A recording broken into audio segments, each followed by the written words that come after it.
Hey everyone, it's Caitlin and welcome back to another video. Today we are celebrating the season of fall or autumn if you are classy, and I am sharing 3 sweet autumn-inspired brunch ideas with you. We've got a little something for everyone in this recipe. So whether you're a pumpkin fan or not, maybe you like more apples, or maybe you want some cozy, warming cinnamon flavors, maybe you're a pancake, waffle, or cake person, we've got an option for you. So let's just go ahead and get straight into the recipes. First up, we'll be making some vegan and gluten-free cinnamon roll pancakes. They are so fluffy and delicious. They're a great anytime treat, but I especially love them in the fall. So first we'll start out by making our actual pancake batter, and we're going to make some vegan buttermilk, which helps make our pancakes more fluffy. So I'm whisking some apple cider vinegar with some soy milk. Soy milk is best because it has a higher protein content, but you can use another non-dairy milk if you want. So then now for the dry ingredients, we'll combine some oat flour and brown rice flour with cinnamon, baking powder, baking soda, and salt. And then we'll whisk all of this together until it's evenly incorporated, and then set that aside while we combine the rest of our wet ingredients. So in the bowl with the buttermilk, we're going to add some thickened flax egg, some maple syrup for a touch of sweetness, vanilla extract, and then again whisk that together and add it to the dry ingredients, and then combine as you normally would. I like to use a combination of oat flour and brown rice flour in this recipe because oat flour pancakes can get kind of gummy, where brown rice flour is more crumbly, so it gets like the perfect balance. So now we'll work on our cinnamon swirl. I love the swirl because it holds its shape after you bake it, cook it. So we're combining maple syrup with cinnamon, a pinch of salt, and then almond butter. You can use another nut butter if you like, or you could use like sunflower butter or tahini, I think would work well as well. I don't think peanut butter would be the flavor you're going for, but if you love peanut butter, you do you. Whisk it until it's super thick and well combined, and then you can transfer it into either a piping bag or a Ziploc bag, and either way, just cut the corner off, and this is what we're going to use to make our pancake swirl, so we'll get nice and clean lines. My tip would be to actually cut the hole a little smaller than you think you need, because it always comes out bigger than I expect when I cut my hole. Anyways, now we're going to make our pancake, so you can grease a griddle or a pan and cook your pancake, and then once the bubbles start to pop on the pancake and the edges have set, that's when you want to go in and add your cinnamon swirl. The batter is kind of thick for the swirl, so you just want to be nice and careful and make sure it falls into a nice swirly shape, and then just cook that until it's done. Flip it over, and then once it's done, it should look a little something like this. Some of the cinnamon might stick to the pan, but overall the swirl shape should stay in. Just make sure you carefully lift them up. So repeat with the rest of the batter and you get an army of yummy pancakes. I love the swirl on these. It's just like such a classic cinnamon roll color and shape, but gluten-free cinnamon rolls are hard and a lot of effort, so if I can just make pancakes instead, I'll do that. I topped mine with some icing sugar here. You can also just top it with some classic maple syrup, but whatever you do, you gotta try these.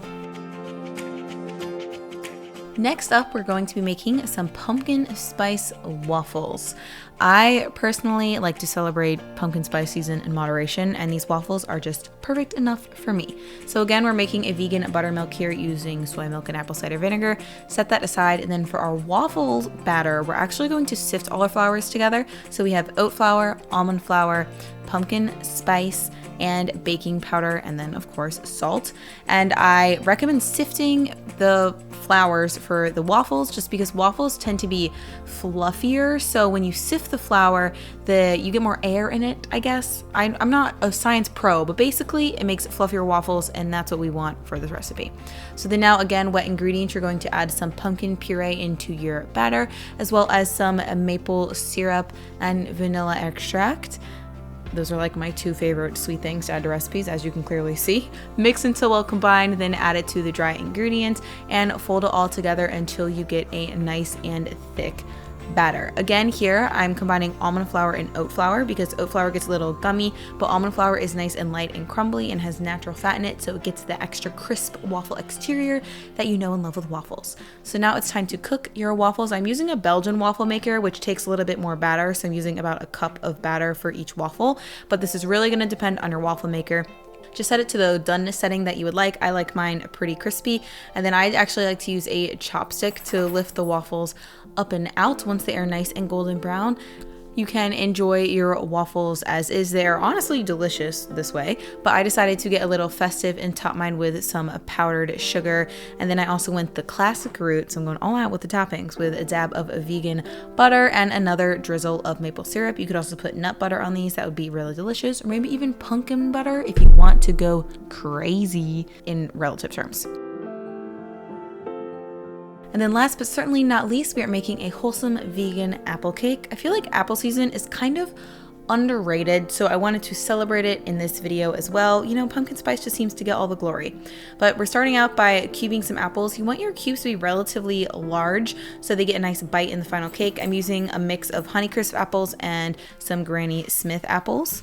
So combine all of your apples into a large bowl, and we're going to add some seasoning to them to sort of marinate them before we put them in the cake. I'm adding some coconut sugar and some cinnamon and salt. So this is going to draw out some of the juices from the apples and give them a nice cinnamony flavor. Cinnamon. Anyways, again, we're going to be sifting our ingredients together for the cake so it's nice and fluffy. We have oat flour, almond flour, baking powder, and then a lot of spices that make apple pie spice. So it's cinnamon, ginger, nutmeg, and cardamom.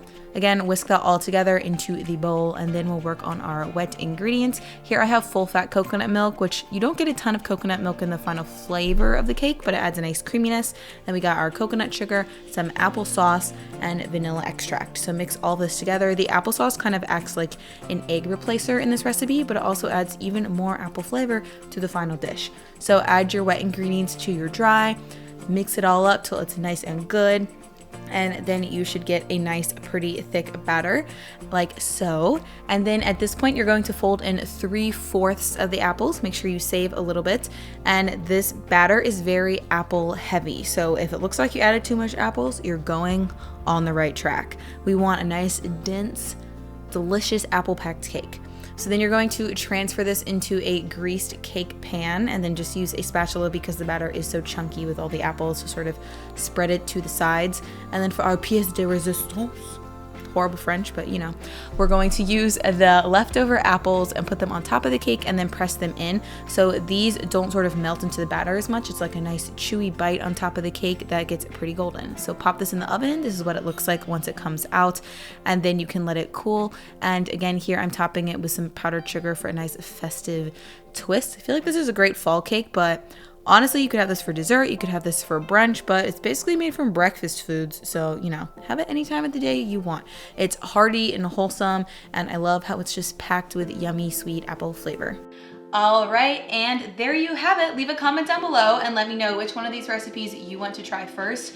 I love fall. I feel like the food that I love, it just fits so well with the season of fall, and I just thrive in fall. I feel so full of inspiration, and I definitely have a ton of other yummy recipes coming your way. So if you want to see more, make sure you're subscribed to this channel, and also be sure to check out my Instagram feed because sometimes I post recipes on there first. So if you want a little sneak peek, want to get ahead on that fall baking, everything is over on Instagram. So be sure to check that out. And as always, all of the recipes are linked in the description of this video as well if you just want to check them out, print out the recipe, or save it to Pinterest. Let's see. What social media platforms am I missing?